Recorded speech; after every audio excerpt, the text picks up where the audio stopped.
Hello everyone, অঙ্ককুটিরে সকলকে স্বাগত। আমরা railway science previous year question নিয়ে যেটা অ্যানালিসিস করছিলাম তার আজকে সেট 7 নিয়ে আলোচনা করব। এখনও পর্যন্ত যারা সেট 1 থেকে সেট 6 দেখোনি তারা চ্যানেলের প্লেলিস্টে গিয়ে দেখে নিতে পারবে। চলো আজকে শুরু করা যাক। প্রথমে কি বলছে, একই উপাদানের তৈরি দুটি তারের দৈর্ঘ্য সমান, কিন্তু তাদের প্রস্থচ্ছেদের ক্ষেত্রফলের অনুপাত 1:4। তাদের রোধের অনুপাত কত হবে? আচ্ছা, আমরা রোধের একটা ইকুয়েশন জানি যে R equal to rho L by capital A. দেখো, এই রো হচ্ছে রোধাঙ্ক, এ তো সবসময়ই ধ্রুবক থাকে। আবার এল এখানে কি বলা আছে বলো তো? দেখো, সমান, দুটো ক্ষেত্রেই সমান, তার মানে এল এর মানও ধ্রুবক। তাহলে আমি বলতে পারি আর ভ্যারিস 1/a। ঠিক আছে, তার মানে আর এ ব্যস্ত সম্পর্ক হবে। এবার কি বলেছে? প্রস্থচ্ছেদের ক্ষেত্রফলের অনুপাত 1:4।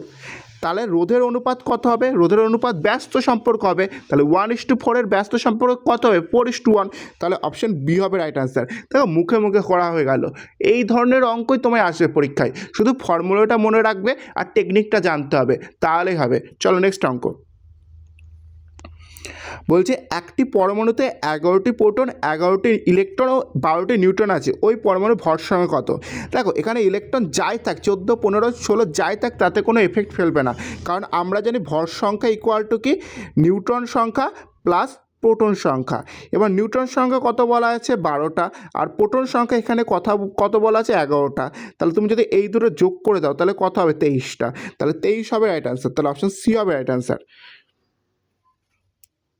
নেক্সট কোশ্চেন দেখো, বলছে সুষম গতি সম্পর্কে নিচের কোন উক্তিটি ভুল?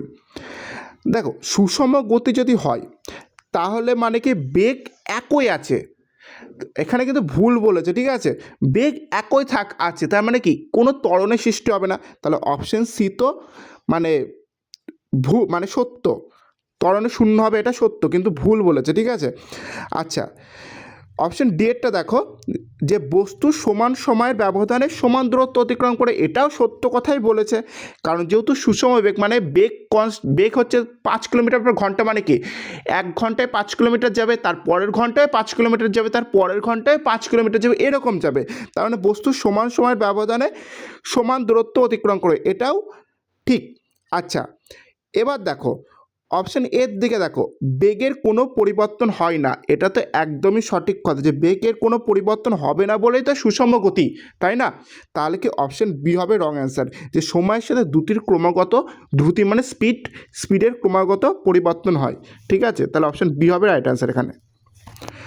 এবার এখানে বলেছি কি, ধাতুর তড়িৎ বিশ্লেষণের সময় তড়িৎ বিশ্লেষণের মধ্যে দিয়ে বিদ্যুৎ প্রবাহিত করলে বিশুদ্ধ করার জন্য রাখা অশুদ্ধ ধাতুটি কি? আচ্ছা, ড্যাশ থেকে তড়িৎ বিশ্লেষণে দ্রবীভূত হয়। আচ্ছা, অশুদ্ধ ধাতুটি মানে কি? সবসময় কি অ্যানোড হয়, আর অ্যানোডে কিন্তু আমরা এই দেখো, অ্যানোডে সবসময় আমরা একটা মোটা দণ্ড মানে মোটা অশুদ্ধ দণ্ড রাখি, এবং এখান থেকেই এই আয়নগুলোই যে তড়িৎ বিশ্লেষণ দ্রবণের ভেতর যায় এবং সবশেষে এখান থেকে ক্যাথোডে যায়। ঠিক আছে, এবার কি বলছে, গ্রিনহাউস প্রভাবের জন্য প্রধানত দায়ী কোন গ্যাসটি জীবাশ্ম জ্বালানি পোড়ালে নির্গত হয়? তাহলে দেখো, জীবাশ্ম জ্বালানি পোড়ালে একমাত্র কার্বন ডাইঅক্সাইডটি নির্গত হবে, এবং কার্বন ডাইঅক্সাইড অবশ্যই গ্রিনহাউস প্রভাবের জন্য দায়ী। তাহলে কি অপশন সি হবে রাইট অ্যান্সার। এবার কি বলছে, নিচের কোন উক্তিটি সঠিক নয়? দেখো, বলছে একটি প্রিজমে আপতিত রশ্মি নির্গত রশ্মি সর্বদা সমান্তরাল থাকে, এটা কিন্তু রং, মানে এটাই সঠিক নয়। তাহলে অপশন এ হবে রাইট আনসার। কারণ কি, এই দেখো, একটা প্রিজমে এখান দিয়ে রশ্মি আপাতিত হলো, কিন্তু এই দিক দিয়ে রশ্মি নির্গত হলো, তাহলে কিন্তু কি বললাম, তাহলে কি সমান্তরাল হলো? সমান্তরাল তো হলো না, এই রশ্মিটা যাচ্ছে এই দিকে আর এ যাচ্ছে এই দিকে, তাহলে কখনোই সমান্তরাল হলো না। সমান্তরাল হতে গেলে এরকম যেতে হতো, তার মানে কি অপশন এটাই ভুল। ঠিক আছে, আর বাকি অপশানগুলো দেখে নাও। প্রিজমের সাদা আলো ব্যবহার করলে বিচ্ছুরণ ঘটতে পারে, অবশ্যই। প্রিজমের সে যে সাদা আলো তুমি যদি দাও তাহলে অবশ্যই 7টা বর্ণের ভাগ হয়ে যাবে, ঠিক আছে। আর তার জন্য অপশন বি তো অবশ্যই সঠিক, যেহেতু সঠিক নয় বলেছে তার জন্য অপশন এটাই হবে। এরপরে কী বলেছে, অপশন সির দিকে তাকাও, একটি প্রিজমে আপাতত রশ্মি ভূমির দিক থেকে আসলে, দেখো রশ্মিটা তুমি যদি ভূমির দিক থেকে যাও তাহলে নির্গত রশ্মি অবশ্যই প্রিজমের ভূমির দিকে, দেখো প্রিজমের ভূমির দিকেই যাচ্ছে, তাহলে এটাও তো অবশ্যই ঠিক।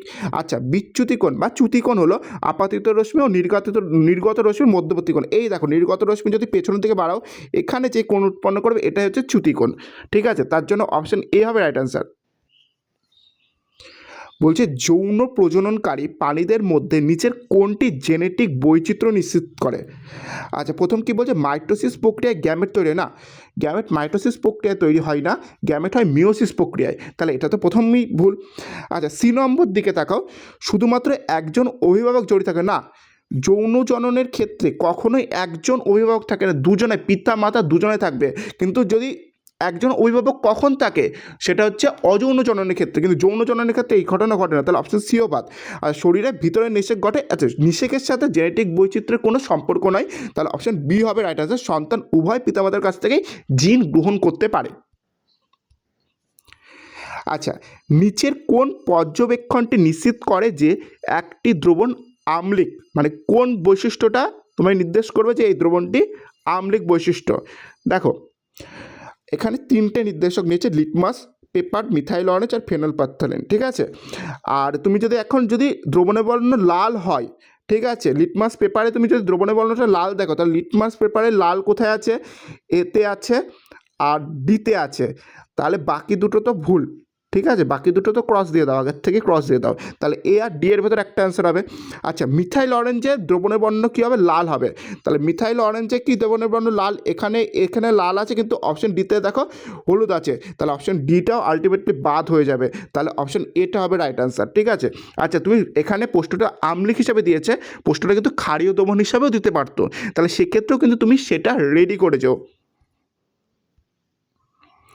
আচ্ছা, কি বলছে, কাজের ভিত্তিতে নিচের কোন সংমিশ্রণটি মানুষের শরীরে পাওয়া যাওয়া সমস্ত ধরনের প্রাণীকলার প্রতিনিধিত্ব করে, মানে মানুষের দেহে কত ধরনের প্রাণীকলা দেখা যায়? ঠিক আছে, এখানে হচ্ছে 4 ধরনের, আপরিণী কলা, যোগ কলা, পেশিকলা ও স্নায়ুকলা, 4 ধরনের আমরা কি মানে মানুষের শরীরে পাওয়া যায়। আর সমস্ত কলার কাজ এখানে তুমি ভিডিওটা পজ করে দেখে নিতে পারবে। বলছে কোন প্লাস্টিডে এমন রঞ্জক থাকে যা উদ্ভিদের হলুদ, কমলা ও লাল রং দেয়? আচ্ছা, এটার উত্তর কী হবে, অপশন ডি ক্রোমোপ্লাস্ট। আর ক্রোমোপ্লাস্টের হচ্ছে একটা কাজ হচ্ছে কি, ক্রোমোপ্লাস্ট রঙিন হয়, কেন রঙিন হয়, কারণ কীটপতঙ্গকে আকৃষ্ট করে যাতে পরাগায়ন বা পরাগযোগ ঘটতে পারে। আচ্ছা, এখানে ক্লোরোপ্লাস্ট হয়, ক্লোরোপ্লাস্ট সবাই জানে সবুজ রঙের হয়, কারণ ক্লোরোফিল থাকে, এবং ক্লোরোপ্লাস্টের কাজ কি, উদ্ভিদের খাদ্য তৈরিতে সহায়তা করা। আর লিউকোপ্লাস্ট সাধারণত মূলে থাকে, আর লিউকোপ্লাস্ট এগুলো মূলে থাকার জন্য এগুলো বর্ণহীন প্লাস্টিড হয়, আর যা মূলত খাদ্য সঞ্চয় করে। আর অ্যামাইলোপ্লাস্টও কিন্তু এক প্রকারের লিউকোপ্লাস্ট, আর এই অ্যামাইলোপ্লাস্ট হচ্ছে শ্বেতসার জাতীয় খাদ্য সঞ্চয় করে রাখে। ঠিক আছে, গ্লুকোজকে যে খাদ্য, গাছ যে গ্লুকোজ জাতীয় খাদ্য উৎপন্ন করে সেটাকে শ্বেতসার বা স্টার্চ রূপে সঞ্চয় করে রাখে কিন্তু অ্যামাইলোপ্লাস্ট। আচ্ছা, পুরুষ প্রজননতন্ত্রের শুক্রনালীর প্রধান কাজ কি? আচ্ছা, দেখো এটা হচ্ছে আমার মানে পুরুষ প্রজননতন্ত্র ছবি। এখানে কি বলেছে, শুক্রনালীর কাজকে, এই যে এই নালীটা হচ্ছে শুক্রনালী বলা হয়, আর শুক্রনালীর কাজ হচ্ছে এপিডিডাইমাস থেকে মূত্রনালীতে শুক্রাণু পরিবহন করা, তাহলে অপশন এ রাইট অ্যান্সার হবে। ঠিক আছে। আচ্ছা, এখানে শুক্রাণু উৎপন্ন করতে সাহায্য করে কে বলতো, সাধারণত শুক্রাশয় বা টেস্টিস। ঠিক আছে। আর শরীরের তাপমাত্রা নিয়ন্ত্রণ করে কে বলতো, প্রধানত স্কোটাম কাজ করে, আর বীর্যরস তৈরি করে হচ্ছে সেমিনাল ভেসিকল বা প্রোস্টেট গ্রন্থি। ঠিক আছে। আচ্ছা, কোষে লাইসোজোমের ভূমিকা কী? এই প্রশ্নটা আমি আগেও করিয়েছি যে কোষে লাইসোজোম কী করে, সাধারণত অপশন এ বহিরাগত বস্তু হজম বা ধ্বংস করে। আচ্ছা, কোনো উপাদান মানে খাদ্য উপাদান পরিবহন করে কে, মানে মানবদের, সেটা হচ্ছে গোলগি বডি। ঠিক আছে। আর এটিপি তৈরি করে কি, সবাই জানে মাইটোকন্ড্রিয়া। ঠিক আছে, এমটি লিখে দিলাম। আর প্রোটিন সংশ্লেষ করে কে, প্রোটিন সংশ্লেষ করে হচ্ছে আমাদের রাইবোজোম। ঠিক আছে। আচ্ছা, চৌম্বক বলরেখা সম্পর্কে নিচের কোন উক্তিটি সঠিক? এটা হচ্ছে চৌম্বক বলরেখা। আচ্ছা, চৌম্বক বলরেখা হচ্ছে চৌম্বকের বাইরের বলরেখা, যে চৌম্বকের বাইরের বলরেখা উত্তর থেকে দক্ষিণে যায়। দেখো এখানে যাচ্ছে, দেখো উত্তর থেকে দক্ষিণে যায়, ঠিক আছে? তাহলে এটাই কিন্তু সঠিক। আর বাকিগুলো দেখে নিই। চৌম্বকের ভেতর বলরেখা উত্তর থেকে দক্ষিণ না, ভেতরে চৌম্বকের বলরেখাগুলো এরকম যায়, মানে হচ্ছে দক্ষিণ থেকে উত্তরের দিকে আসে, ঠিক আছে? তাহলে উত্তর থেকে দক্ষিণ হবে না। আচ্ছা, নেক্সট কী বলে, যেখানে বলরেখাগুলো কাছাকাছি থাকে সেখানে চৌম্বক ক্ষেত্র দুর্বল হয় না, সেক্ষেত্রে যেখানে বলরেখাগুলো কাছাকাছি থাকে সেখানে চৌম্বক ক্ষেত্র খুব মানে কি দুর্বল হয় না, স্ট্রং হয়। আর বলরেখাগুলো মেরুতে একে অপরকে ছেদ করে না, চৌম্বক বলরেখা কখনোই একে অপরকে ছেদ করে না। এই প্রশ্নটা কিন্তু খুব আছে, যে চৌম্বক বলরেখাগুলো কিন্তু কখনোই মাথায় রাখবে একে অপরকে ছেদ করে না। যদি ছেদ করতো তাহলে কিন্তু এদের দুটো অভিমুখ হতো, যা কিন্তু বাস্তবে অসম্ভব।